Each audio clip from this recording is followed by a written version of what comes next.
కేసీఆర్ గారి నాయకత్వంలో దీటైన ఉద్యమాన్ని నిర్మాణం చేస్తామని ఈ సందర్భంగా మనవి చేస్తాం.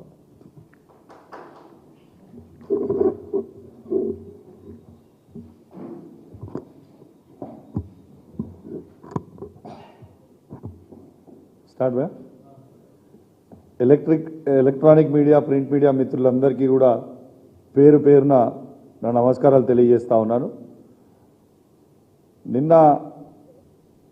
నిన్నగాక మొన్న గౌరవనీయులు పెద్దలు మాజీ మంత్రివర్యులు హరీష్ రావు గారు ప్రజల వీళ్ళు ఇచ్చిన హామీల మీద మరియు నిరుద్యోగుల పక్షాన హరీష్ రావు గారు మాట్లాడితే కాంగ్రెస్ పార్టీ వాళ్ళు సమాధానం చెప్పకుండా ఎగిరెగిరి పడతా ఉన్నారు. నేను ఒకటే అడుగుతా ఉన్నాను మిమ్మల్ని, జీవన్ రెడ్డి గారు మీరు సీనియర్ శాసనసభ్యులు, మీరంటే మాకు కూడా గౌరవం ఉంది. కానీ శాసన మండల సభ్యులు, సీనియర్ శాసనసభ్యులు ఉన్నారు. ఇంతకుముందు చేసిన దీని మీద మీరు సీనియర్ నాయకులుగా ఉంటూ మాకు కూడా మీ మీద గౌరవం ఉంది. కానీ మీరు ఇట్లాంటి మాటలు మాట్లాడి మీ మీద ఉన్న గౌరవం మీరు దక్కించుకోవడం మంచి పద్ధతి కాదని చెప్పి ఈ సందర్భంగా మీకు కూడా తెలియజేస్తా ఉన్నాను. మీకు అవగాహన ఉందా లేదా నాకు తెలియదు.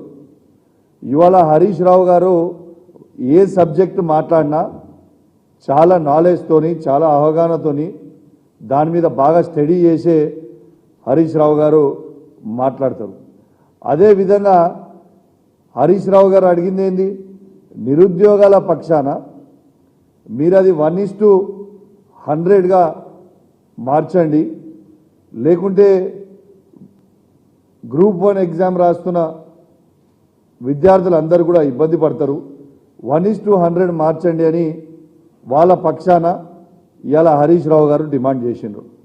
హరీష్ రావు గారు డిమాండ్ చేసినప్పుడు మీరు దాని మీద సమాధానం చెప్పాలి తప్పితే 1:100 చేయలేము, దాన్ని చేస్తే కోర్టుకు పోయి స్టే తెస్తారు అని మీరు మాట్లాడటము ఇది నిజంగా మీకు ఎంత నాలెడ్జ్ లేదు అనేది ఇవాళ మొత్తము తెలంగాణ ప్రజల సాక్షిగా ఇవాళ మీరే బయట పెట్టుకున్నారు. ఎందుకంటే ఇగోండి, ఇది బైలాస్లో మీరు చూడొచ్చు, కమిషన్ ఈజ్ ఫైనల్, వాళ్ళు ఎప్పుడు అంటే అప్పుడు చేంజ్ చేసుకోవచ్చు, దాంట్లో బైలాస్లోనే ఉన్నదని కూడా ఈ సందర్భంగా తెలియజేస్తా ఉన్నాను. అదేవిధంగా జీవన్ రెడ్డి గారికి గుర్తు చేస్తూ ఉన్నాను, వారు మంత్రిగా ఉన్నప్పుడు వైఎస్ఆర్ గారి క్యాబినెట్లో ఉన్నప్పుడు ఆనాడు వైఎస్ఆర్ గారు కూడా 1:100 చేసింది కూడా తనకు గుర్తు చేస్తూ ఉన్నాను. తనే క్యాబినెట్ మంత్రిగా దాంట్లో వైఎస్ఆర్ క్యాబినెట్లో ఉండి కూడా తనకు తెలియదు అంటే ఇది ఒక సిగ్గుచేటు అని చెప్పి సందర్భంగా తెలియజేస్తా ఉన్నాను. దాంతోపాటు మొన్న ప్రతిపక్షంలో ఉన్నప్పుడు బట్టి విక్రమార్క గారు అసెంబ్లీ సాక్షిగా 1:100 ఖచ్చితంగా చేయాలి అనేది బట్టి విక్రమార్క గారు అసెంబ్లీ సాక్షిగా ఇవాళ డిమాండ్ చేసింది కూడా తనకి గుర్తు చేస్తూ ఉన్నాను. ఇలా మరి మీరు అడిదిక్కున్నప్పుడు ఒక మాట, ఇడిదిక్కున్నప్పుడు ఒక మాట మాట్లాడడం నిజంగా చాలా బాధాకరం అని చెప్పి సందర్భంగా తెలియజేస్తా ఉన్నాను. మీకు ఇంకొక ఎగ్జాంపుల్ కూడా చెప్తా ఉన్నాను జీవన్ రెడ్డి గారు. ఇలా మొన్న ఆంధ్రప్రదేశ్లో కూడా గ్రూప్ 2 ఎగ్జామ్స్ 1:15 పెట్టినప్పుడు మళ్ళా